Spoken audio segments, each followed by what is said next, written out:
Aujourd'hui, pour le relayage à domicile, pour proposer toutes ces formules, je suis accompagnée de plusieurs collègues que je vais laisser se présenter. Alors, je vais commencer par me présenter. Donc, moi, je suis Isabelle Boissier. Je suis gestionnaire de dossiers personnes handicapées sur le territoire de Lyon 3, Lyon 6. Du coup, Audrey Marche, gestionnaire APA, donc allocation personnalisée d'autonomie, pour la métropole de Lyon, secteur Lyon 3, Lyon 6 également. Donc, Nicolas Clay, je suis directeur de l'association Maintenir à Lyon, qui est une association d'aide à domicile sur la métropole de Lyon pour les personnes en situation de handicap et les personnes âgées dépendantes.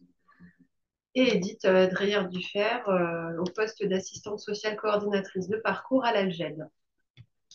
Donc, le webinaire va se dérouler de la manière suivante. Dans un premier temps, je vous présenterai les avantages du relayage à domicile. Dans un second temps, Monsieur Clay vous présentera les acteurs du relayage à domicile et il fera un focus sur les services d'accompagnement d'aide à domicile. Et ensuite, avec mes collègues, nous vous présenterons des situations plus concrètes pour illustrer un petit peu les aides financières possibles que peut nous proposer la MDPH, la Maison de la Métropole. Donc, il y a plusieurs avantages au relayage à domicile, que ce soit pour les aider ou pour les aidants. Pour les aider, dans un premier temps, la prise en charge à domicile facilite un petit peu l'accompagnement du fait que la personne est prise en charge sur son lieu de vie.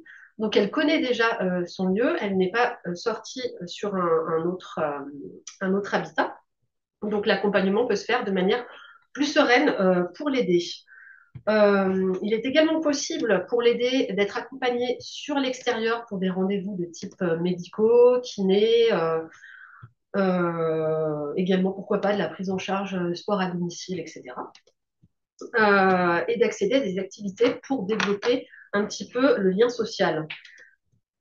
Il peut aussi y avoir des accompagnements à domicile de type nursing. Donc là, on est vraiment sur de l'aide à la toilette, de l'aide à la prise de repas, de l'aide au change, etc. quand c'est nécessaire pour la personne en fonction de son handicap.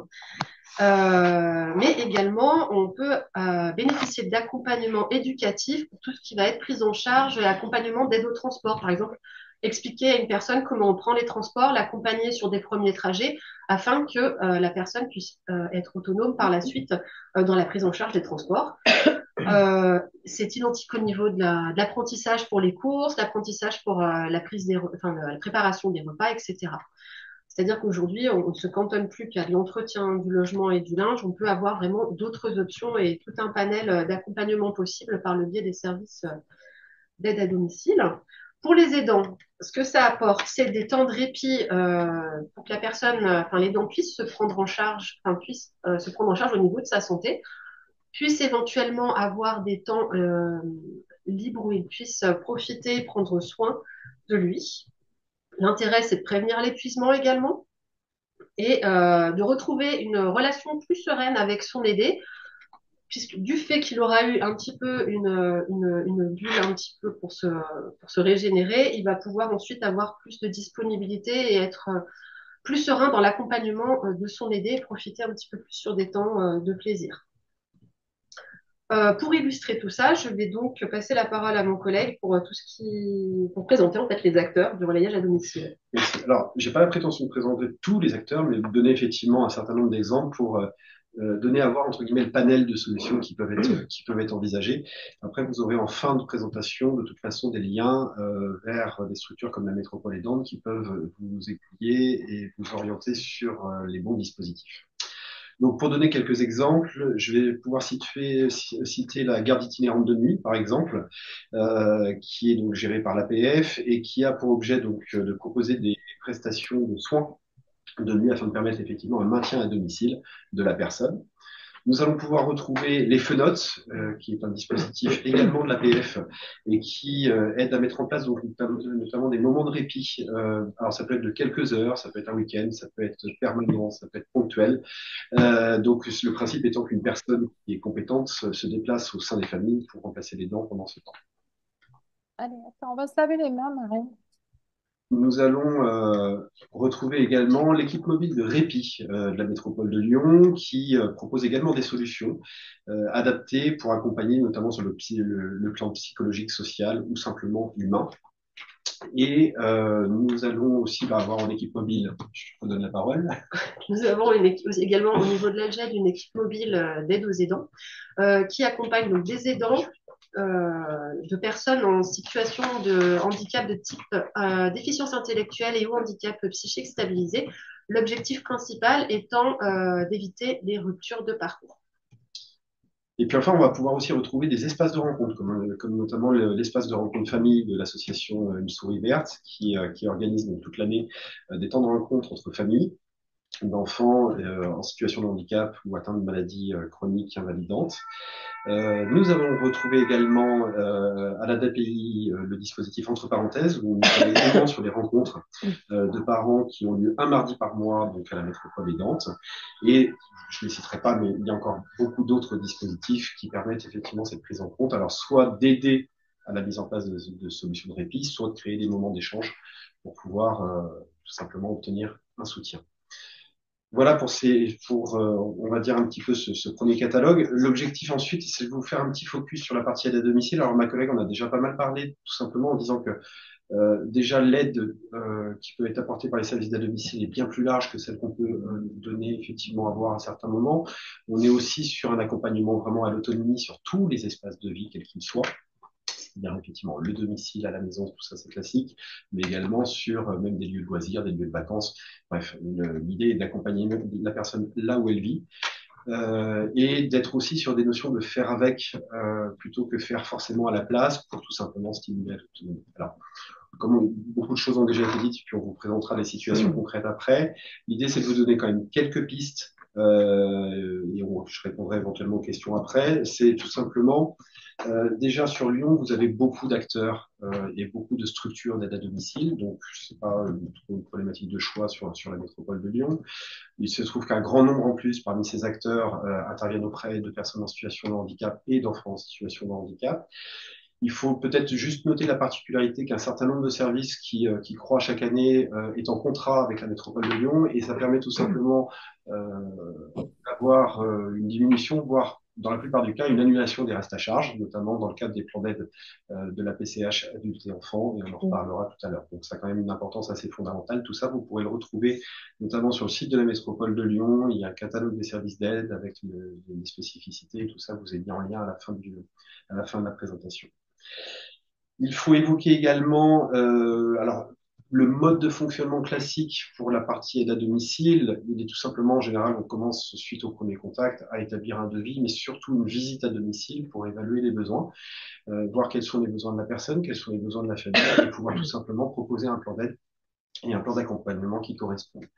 Ça, c'est la première étape. La deuxième étape est souvent, dans beaucoup de situations, nous avons donc la nécessité également de mettre en place au moins de la présentation de professionnels à domicile avant les débuts d'intervention, voire même dans certains cas carrément de la formation ou des premières interventions en doublon avec la famille pour pouvoir rassurer tout le monde et adapter les gestes au quotidien.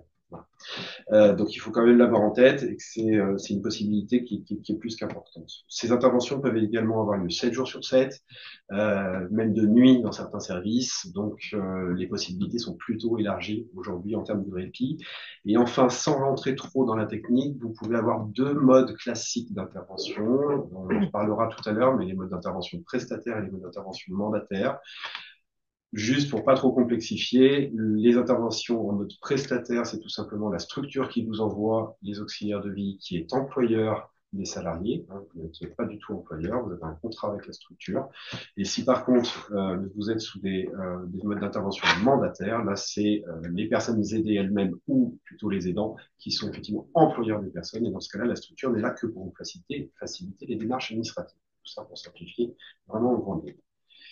Et maintenant, je propose qu'on puisse aller sur des situations concrètes pour étayer tout ça. Voilà, des situations un petit peu concrètes pour illustrer un petit peu tous nos propos. Donc, la première situation, c'est une personne qui est âgée de 48 ans, qui habite chez ses parents qui sont donc vieillissants, puisqu'ils sont âgés de 83 et 85 ans. Cette personne, elle est accueillie régulièrement sur le service d'accueil temporaire, déjà pour apporter un petit peu des temps de répit à la famille, mais c'est une personne qui est en attente en foyer vie. Donc, la personne accompagnée exprime s'ennuyer à la maison. Ses parents sont totalement conscients. Et elle souhaite avoir un petit peu des activités sur l'extérieur, développer un petit peu ses relations sociales dans l'attente d'un habitat en foyer de vie, ce qui est son souhait et le souhait de ses parents. Ses parents, du fait de leur vieillissement, rencontrent des soucis de santé et ont besoin de temps pour s'occuper d'eux. Donc, en accord avec la famille, avec la personne accompagnée, nous avons fait le choix de demander des heures d'aide à domicile pour que l'intervenante à domicile donc, puisse accompagner l'aider sur l'extérieur, sur des temps à la médiathèque, sur des temps de sport à la piscine, sur des temps de marche, etc. Donc, on souhaitait demander dans un premier temps 2 fois 3 heures d'intervention les lundis et jeudis pour effectuer toutes ces activités. Et justement, dans ce cadre-là, que peut nous proposer la Maison de la Métropole? Alors, donc, nous, Maison de la Métropole, donc, on propose donc à la famille de financer donc, un service prestataire donc, à hauteur de 23,50 € de l'heure. Voilà, donc on propose également donc une PCH pour l'aidant familial. Donc, il y a 2 types de prise en charge possibles, donc 2 tarifs. Vous avez le dédommagement 1 qui est de 4,69 € de l'heure et le dédommagement 2 avec un tarif majoré qui est de 7,04 € de l'heure si l'aidant a cessé ou totalement ou partiellement son activité professionnelle pour s'occuper de la personne en situation de handicap. Donc, l'intérêt pour la personne accompagnée, c'est qu'elle est déjà en sécurité et qu'on répond à son besoin d'activité. Et l'intérêt pour les aidants, c'est qu'ils ont du temps de disponible et ils ont l'esprit tranquille quand ils vont se rendre à leurs propres rendez-vous médicaux. Par contre, ce qu'il ne faut pas oublier, c'est que quand on commence des interventions à domicile avec une personne accompagnée, il y a un temps d'adaptation entre l'intervenante et la personne aidée pour que chacun puisse tout simplement se connaître, connaître les habitudes de vie de la personne accompagnée, et que chacun puisse prendre ses marques, un petit temps, on va dire, d'apprivoisement, j'ai envie de dire. Ce qu'on pourrait ajouter dans cette situation aussi, vraiment en lien avec l'aidant, comme là, les parents sont vieillissants, la, la mère, en fait, aurait besoin aussi d'aide pour l'entretien de son logement. Donc, dans ce cadre-là, il est aussi possible pour l'aidant de faire une demande en son nom par le biais de la Lopron avec mes collègues sur une prochaine situation. Donc, nous allons passer à la situation d'un monsieur qui a 36 ans, qui travaille en ESAT, qui vit dans son propre studio. Il est atteint donc, de troubles du spectre autistique. Il peut être perdu et donc sujet notamment à angoisse lors de perturbations de sa routine quotidienne et particulièrement pendant effectivement les temps de transport et les temps de trajet donc domicile-travail qui comportent forcément beaucoup plus d'aléas. Sans l'intervention notamment de la partie domicile et de l'aide à domicile, la famille donc l'aide à se préparer tous les matins et l'accompagne jusqu'à son lieu de travail. Donc, avant de voir l'intérêt, quelles solutions peuvent être envisagées au domicile de cette personne? Alors du coup, oui, je vais reprendre la parole sur les financements possibles pour la métropole. Donc, il y a donc effectivement donc un service d'aide à domicile qui peut être financé en mode prestataire, donc toujours à hauteur de 23,50 € de l'heure. Et ce nombre d'heures, en fait, est défini après l'évaluation donc, de l'ergothérapeute du service qui se rend au domicile pour évaluer les besoins donc, de la personne. Donc, on propose donc, pour cette situation donc, un financement d'heures de service d'aide à domicile, donc en mode prestataire. Donc, la métropole pourra financer 23,50 € de l'heure. Et le nombre d'heures, donc effectivement, est défini sur évaluation de l'ergothérapeute au sein de notre service, donc qui se rendra au domicile de la personne pour évaluer au mieux les besoins de la personne et en accord avec la famille, proposer un plan d'aide au mieux pour la personne. Et donc, un lissage des heures est possible sur l'année civile. Donc, on pourra proposer également pour la famille un PCH sur coût de transport, donc, qui pourra être proposé sur devis. Donc, l'enveloppe est commune pour l'aménagement du véhicule, mais aussi pour les surcoûts liés au transport, et elle est fixée à 5 000 € ou à 12 000 € maximum sur 5 ans. Donc, ça peut concerner les trajets réguliers en voiture particulière ou autres moyens de transport comme le train ou les taxis, ou des trajets réguliers pour des trajets, par exemple, liés au congé. Voilà. Et donc là, dans ce cadre-là, ces financements ont pu permettre effectivement la mise en place d'un passage d'auxiliaire de vie qui a lieu du lundi au vendredi le matin, donc 2 heures, de 6h30 à 8h30, avec pour vocation bien évidemment de s'assurer du réveil, mais aussi de la stimulation verbale, de la vérification et de l'accompagnement sur la toilette et l'habillage, l'accompagnement au transport en commun. L'objectif étant bien évidemment d'arriver à l'heure à l'ESAT et aussi d'être rassurant dans l'accompagnement. Alors l'intérêt pour la famille, du coup, c'est bien sûr le soulagement, c'est également donc une charge mentale diminuée et la pérennité de l'emploi ainsi que le maintien du jeune dans une dynamique inclusive. Voilà. Et j'insiste sur le fait que la coordination avec la famille peut être mise en place et aussi prévue de manière, on va dire, soutenue au départ de la mise en place, mais également maintenue après pendant tout l'accompagnement si nécessaire. Là, c'est une situation un peu atypique puisque la personne est en situation de handicap psychique. C'est quelqu'un qui a 60 ans révolus. C'est une personne qui vit seule à son domicile, qui a des pertes de repères temporelles et qui se rend également régulièrement au séjour d'accueil temporaire. C'est son frère qui est l'aidant principal. Son frère passe donc tous les jours il s'occupe des courses, des papiers, de tout ce qui est aspect financier également. Et à domicile, il y a donc une infirmière qui passe tous les matins pour les traitements. Cette personne est accompagnée donc dans l'attente d'une place en foyer de vie. Et donc, au niveau des solutions envisagées au domicile, ce qui a été convenu avec la personne accompagnée et son aidant, c'est de mettre en place un service d'aide à domicile 3 fois 2 heures par semaine afin d'accompagner au niveau de la gestion du linge, de l'entretien du logement, qui est également une guidance verbale sur tous ces sujets-là, sur les aspects de la vie quotidienne, mais aussi de l'accompagnement aux courses, les lundis, mercredis et vendredis. Et justement, dans ce cadre-là, que peut nous proposer la Maison de la Métropole? Voilà, donc la Maison de la Métropole on propose un dossier d'allocation personnalisée d'autonomie, donc dite APA, car c'est une personne qui a plus de 60 ans et elle dépose un premier dossier donc après ses 60 ans. Donc elle est obligée de passer par l'APA et non pas la PCH. Donc tout comme la PCH, la Métropole de Lyon finance un service prestataire des heures à hauteur de 23,50 € d'intervention, l'heure d'intervention. Et ce nombre d'heures est déterminé et octroyé suite à une visite à domicile par un agent médico-social, donc soit une infirmière, soit une assistante sociale, suivant les cas. Donc l'intérêt ici pour la famille, c'est déjà pour l'aidant qui devait donc profiter de son frère sur des temps plus de convivialité et plus forcément sur des temps d'accompagnement dans la vie quotidienne. L'aidant est également rassuré parce qu'il y a plusieurs passages au quotidien entre l'infirmière et l'intervenante à domicile. Et ça donne également une rythmicité pour l'aidé donc il y a des pertes de repères temporels au niveau de la semaine. Donc le lundi, sa semaine est rythmée du lundi au vendredi, étant donné qu'il a le mardi et le jeudi d'autres activités qui lui permettent d'avoir des passages de ce fait quotidien du lundi au vendredi. Alors, sur donc la situation, là, on a un enfant qui est accueilli en IME, donc à temps partiel et en externat.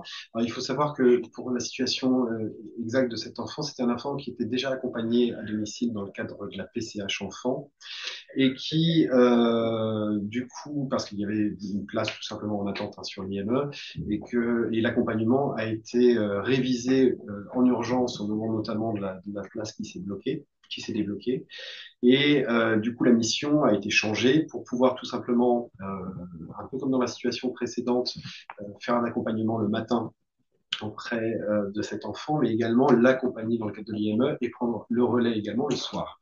Ce qui est aussi intéressant, c'est la possibilité de mettre en place des solutions de coordination, notamment avec l'établissement quand c'est possible, et puis même d'utiliser la PCH enfant pour venir en relais sur d'autres temps. On a parlé du lissage des plans d'aide tout à l'heure. Ça permet notamment à des parents d'utiliser effectivement des heures d'intervention pour tout simplement prendre du relais sur le week-end. Sur la partie, donc maintenant tout ça est possible en matière de financement grâce à la PCH Enfant et un certain nombre d'autres dispositifs, notamment qui peuvent être, vous pouvez vous renseigner à la MDPH rue Jonas Salk, au 8 rue Jonas Salk, et on a le numéro de téléphone qui est sur la slide. Donc je pense que mes collègues pourront vous renseigner aussi. Voilà, tout à fait, puisque la MDM pour ces dossiers enfants est la porte d'entrée pour le dépôt du dossier, mais le traitement se fait uniquement à la MDPH. Donc, eux seuls pourront vous renseigner exactement sur la suite du dossier, mais vous pouvez toujours contacter la MDM, on pourra vous signaler sur l'avancée en tout cas du dossier. Mais voilà, le traitement se fait uniquement à la MDPH. Et puis, donc, signaler quand même qu'il y a la prise en charge possible du transport enfant handicapé, donc pour trajet domicile-établissement également. Tout à fait, oui. Qui peut être demandé dans le dossier également. Par contre, ce qu'on peut préciser, c'est que tout ce qui est secteur adulte, si je comprends bien, on s'adresse à la maison de la métropole. Tout à fait. Pour les dépôts de dossiers et pour les suivis de dossiers. Voilà, exactement. Par contre, pour tout ce qui est secteur enfant, on s'adresse, alors on envoie le dossier à la MDPH. Alors, à la MDPH, sachant qu'ils peuvent être envoyés en maison de la métropole et nous ferons le suivi auprès de la MDPH pour le traitement du dossier. Donc voilà, le traitement se fait à la MDPH. Et si on veut avoir des informations par rapport au suivi du dossier? Alors, vaut mieux joindre la MDPH, sachant que la MDM peut savoir si le dossier est passé en commission ou pas. Mais pour plus d'informations, il faut vraiment contacter la MDPH qui sera plus à même de répondre à vos questions. Ok, très bien. Du coup, l'autre situation, alors, qui est une situation qui est à la fois courante, donc une personne qui est en foyer de vie et qui retourne en famille un week-end sur deux, et pendant les vacances, avec des parents vieillissants, en l'occurrence des interventions d'aide à domicile également possibles en relayage sur ces week-ends. Là, je vais laisser ma collègue parler sur toutes les autres modalités. Alors effectivement, donc dans cette situation, donc la personne est en foyer de vie, donc la PCH est possible également. Donc pour un retour à domicile pendant les week-ends ou les congés, la personne peut bénéficier entre 30 et 40 euros par jour de sortie. Et pour les retours à domicile, si le forfait est insuffisant au regard des besoins de la personne, un plan personnalisé de compensation par jour de sortie à domicile peut être proposé avec la mise en place d'auxiliaires de vie si besoin. Et donc, la PCH établissement donc est également possible. Donc, les personnes en établissement peuvent bénéficier de la PCH établissement si elles remplissent les critères d'éligibilité, donc pour les foyers d'hébergement, les foyers de vie, les centres hospitaliers et les centres de rééducation. Donc, les personnes qui sont accueillies donc, en foyer d'accueil médicalisé ou en maison d'accueil spécialisée sont éligibles d'office. Et l'aide humaine en établissement se présente sous la forme d'un forfait entre 1,86 € et 3,73 € par jour de sortie. Voilà, là, on vous représente donc un tableau qui reprend un petit peu tous les modes d'intervention à l'aide humaine qui sont proposés par la métropole, donc que ce soit pour l'APA ou la PCH.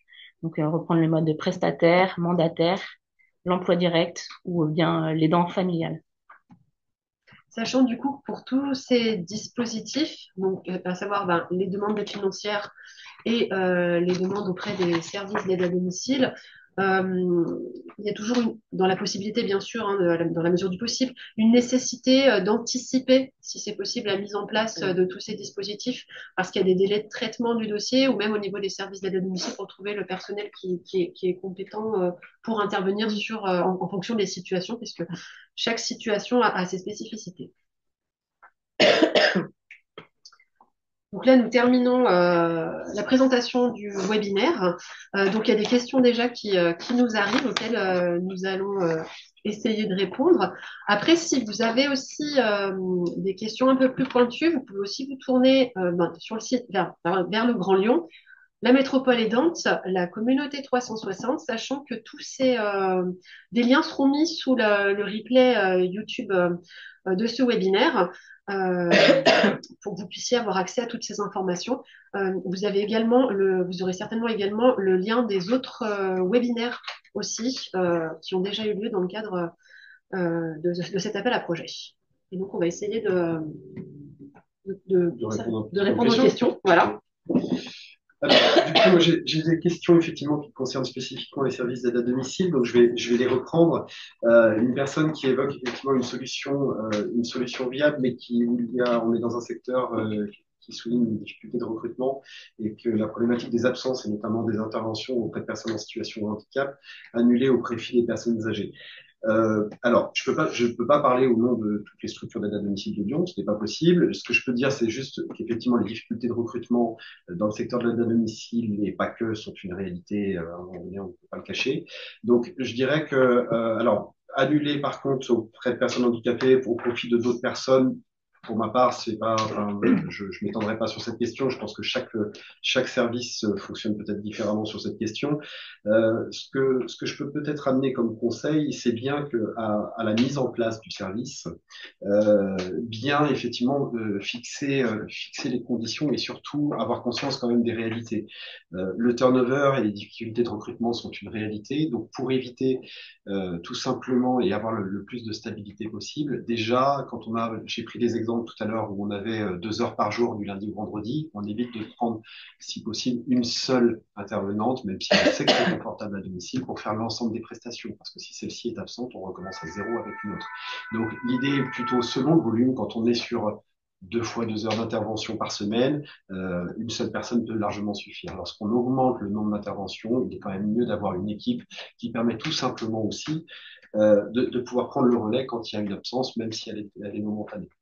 Ça me permet d'aller sur la deuxième question, notamment parce que peu d'acteurs spécialisés autisme, il y avait aussi une question qui se mêlait à ça avec qui assure la formation. La formation des auxiliaires de vie doit être faite par le service au départ. Quand j'ai parlé de formation tout à l'heure à domicile, il s'agit d'une adaptation des compétences. On l'a dit tout à l'heure, chaque personne est différente, chaque domicile est différent.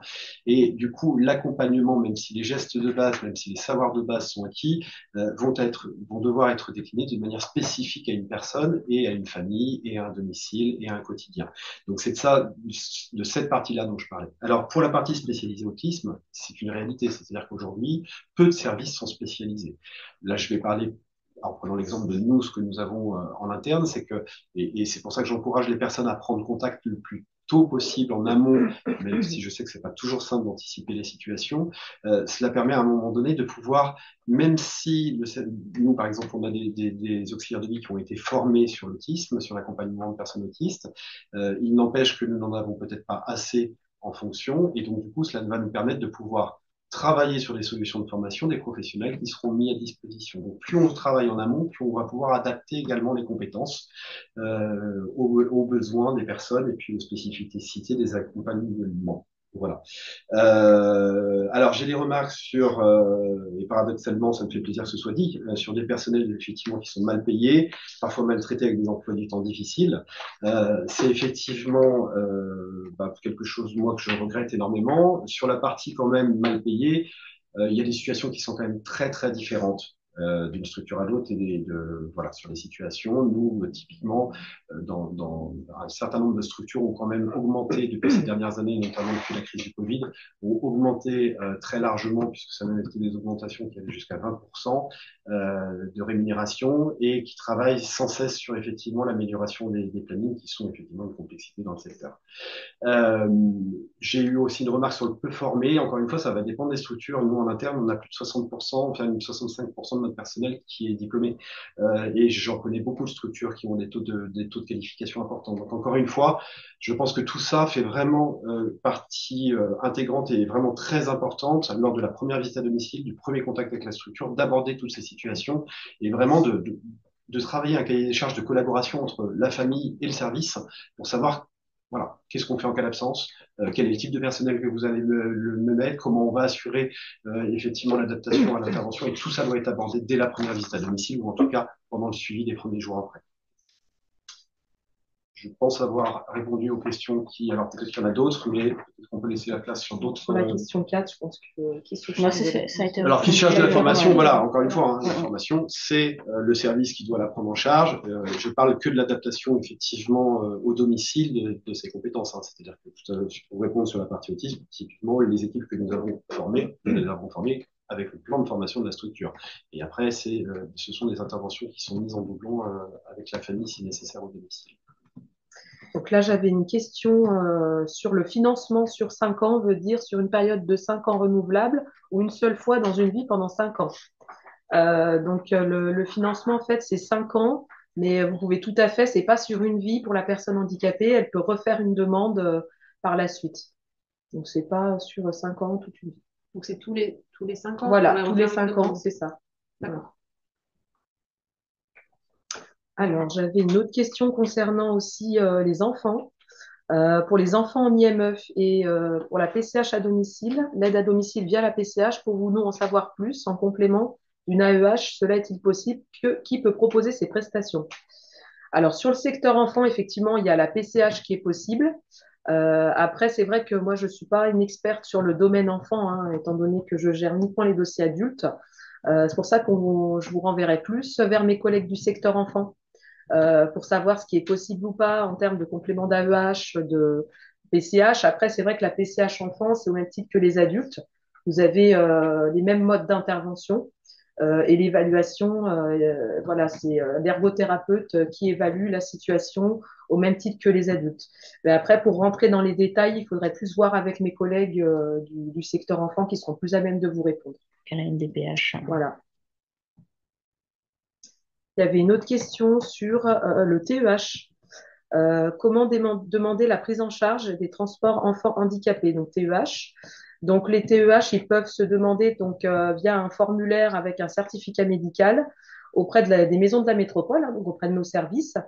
Donc vous avez un formulaire administratif à compléter ainsi qu'un certificat médical à faire compléter par le médecin. Et ensuite, le dossier est envoyé à la MDPH Enfant où il y a un service TEH qui est dédié uniquement à ce type de demande pour l'évaluation et la décision. C'est un dossier MDPH classique? Non, Non, bah justement, c'est un dossier qui est bien à part, qui est une page recto verso pour la demande, qui est beaucoup moins complexe que le dossier MDPH en lui-même, et un petit certificat médical sur une page. Et vous pouvez faire compléter donc le certificat médical par votre médecin et déposer à la Maison de la Métropole donc dont vous dépendez. Et donc nous, on se chargera de faire la saisie, de vous envoyer l'accusé réception pour vous dire qu'on a bien reçu votre demande. Et la demande sera ensuite envoyée à mes collègues du service TEH qui se chargeront de l'évaluation médicale et également de la réponse faite à la famille. Est-ce que c'est un dossier qu'on peut trouver sur Internet ou il faut le demander spécifiquement à la MDPH? Alors, on peut le demander auprès des accueils des maisons de la métropole. Je sais qu'il y a des usagers qui se présentent dans nos accueils sans souci, ou alors peut-être sur Internet également. Sur le site Ouais, du sur le Grand site Lyon. du Grand Lyon. D'accord. Merci. Alors, c'est pas une question, mais c'est une remarque. C'est une remarque, La métropole devrait proposer des formations pour aide humaine et aider les services d'aide à domicile sur leur développement. Oui, alors il y a des fonds qui sont relativement limités quand même, mais il y a eu des soutiens, hein, effectivement, qui ont été faits, notamment sur ce qu'on appelle les formations d'analyse de la pratique, pour pouvoir aider aussi donc les personnels à parler également de leur métier, parce qu'on est sur des métiers où les personnes peuvent être également isolées et ont besoin de parler en équipe. Aider les services d'aide à domicile sur le recrutement, c'est une préoccupation majeure de la métropole. Donc, même si il n'y a pas de solution, il n'y a pas de coup de baguette magique même du côté de la métropole, mais c'est quand même une problématique pour en parler régulièrement avec les services de la métropole qui les touchent et dont ils ont conscience de manière plus qu'importante. J'ai d'autres questions, des petits approfondissements, oui, pour les services d'aide, notamment. Alors, peut-on avoir une liste de prestataires qui forment leur personnel? Non, je peux pas la donner. Ce que je peux vous dire, par contre, c'est que vous avez notamment sur le site de la métropole, là, normalement, il est visible, vous avez un catalogue des services. Je sais qu'en tout cas, ce que je peux vous assurer, c'est que les services qui sont notamment en contrat avec la métropole de Lyon, ce dont je parlais voilà, il y a de toute façon une assurance de la formation, mais j'en connais bien d'autres qui ne sont pas en encore en contrat et qui le seront peut-être prochainement et qui forment également leur personnel.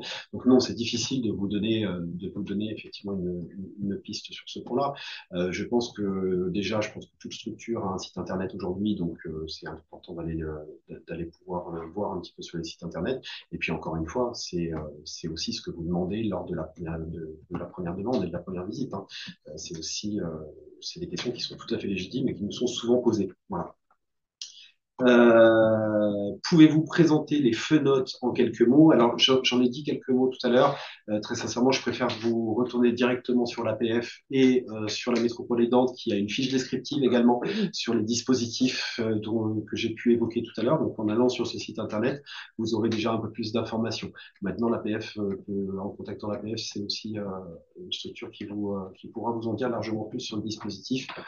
C'est un dispositif qui a déjà fait ses preuves de nombreuses fois. Voilà, c'est un dispositif à destination des aidants principalement. Ouais. Donc, c'est vrai qu'ils vont proposer des activités à destination des aidants, des activités collectives, des accompagnements individuels. Ils ont également une psychologue qui peut accompagner les personnes, les aidants. Et ils peuvent proposer du relayage à domicile pour dégager du temps aux aidants pour qu'ils puissent se rendre à certaines activités proposées par leur service notamment. Mais de toute façon, en les appelant, vous aurez plus d'informations concrètes par rapport à l'accompagnement qu'ils peuvent proposer.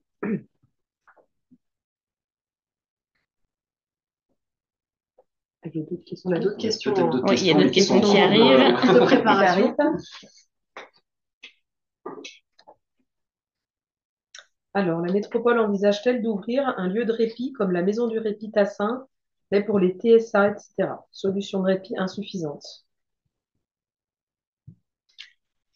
Alors, ça c'est... Ouais, c'est une question intéressante, effectivement, parce que il y a peu de place dans cette maison de répit et toutes les pathologies, toutes les sortes de handicaps sont pas forcément prises en charge.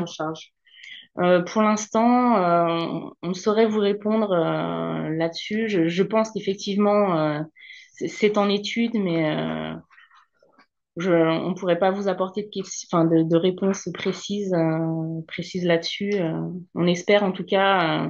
Là, pour le moment, on n'a pas de réponse claire. Tout à fait. Après, c'est des choses à faire remonter aussi par les associations auprès de la métropole pour qu'il y ait plus de solutions proposées voilà, pour les familles. Et auprès des élus.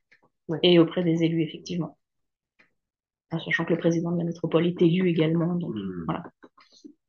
Alors, donc, les transports d'eau. Pardon, est-ce que je peux me permettre juste de compléter Fleur Desrousseaux de la Fondation France Répit sur cette question des maisons de répit et des accueils pour les enfants TSA.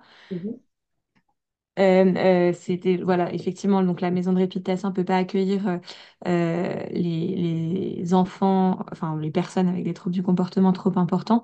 Il y a un conventionnement que la maison de répit a fait avec la plateforme de répit de Lapage qui s'occupe justement des enfants avec troubles du TSA, donc il n'y a pas d'internat hein, qui accueille les personnes uniquement sur la journée.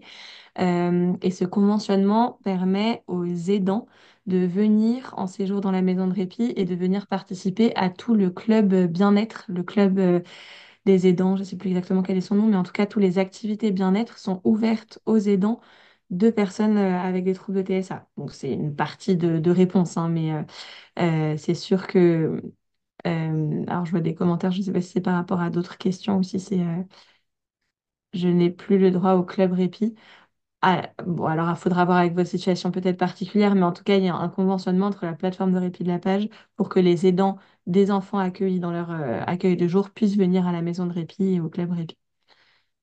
Voilà. Et c'est une problématique qu'on bien a bien en tête et on a bien sûr des projets, enfin, on suit les émergences de potentiels autres projets sur le territoire pour pouvoir accueillir tous les publics. Merci beaucoup. Merci Grégory pour ces précisions. Alors, il y avait une autre question concernant les transports domicile-cage ou domicile-SAT. Sont-ils pris en charge par la MDPH en cas d'absence d'autonomie? Alors, les transports domicile-cage, après, il faut effectivement en faire la demande. Enfin, ça peut être pris en charge au titre de la PCH, faire la demande et après, il y aura l'ergothérapeute qui verra si ça rentre dans le cadre de la PCH ou pas. Mais en tous les cas, oui, enfin, moi, ce que je conseille toujours, c'est de faire la demande. Nous, on évalue et au pire des cas, si ça rentre pas dans le cadre, ce sera un rejet voilà, ça rentre pas dans le cadre de la PCH, mais quoi qu'il en soit, en faire la demande. Par contre, là, du coup, la procédure, ça va être un dossier MDPH. Oui, là, parce que là, en fait, si c'est les transports domicile-cage, enfin, je pense qu'il ne s'agit pas Du secteur d'un. adulte. Voilà, c'est du secteur adulte. Donc, effectivement, ce sera un dossier classique MDPH adulte. Avec un devis. Voilà, c'est ça, pour les trajets. Si Comme on l'a c'est- vu là voilà. tout à Si l'heure. c'est un taxi, ça va être un devis pour les trajets. Voilà, c'est ça. On a une autre question, je vois. Une autre question.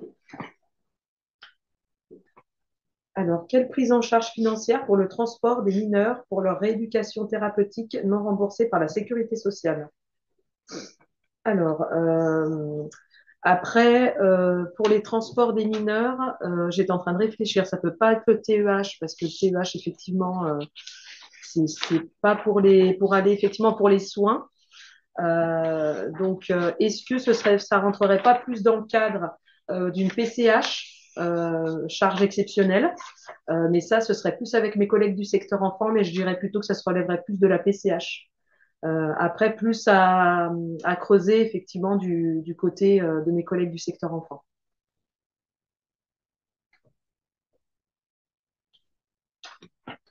D'autres questions?